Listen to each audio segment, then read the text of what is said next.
ये नज़म बहुत अहम है।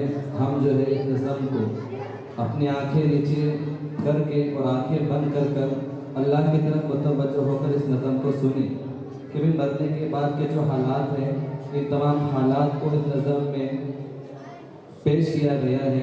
तो मैं ये नज़म पेश करने के लिए आलिया वद इमरान साहब दारुबा और हबीबा वद मुफ्ती पीर अहमद साहब को इन अशारे के साथ में दावत देता हूँ।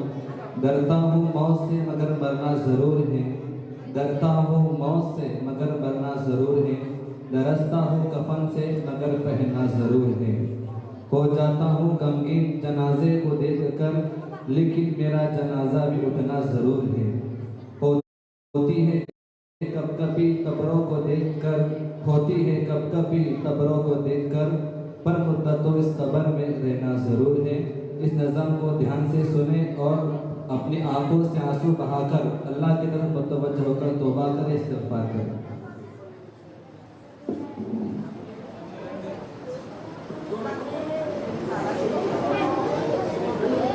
बेटा नज़दीक हो, नज़दीक हो।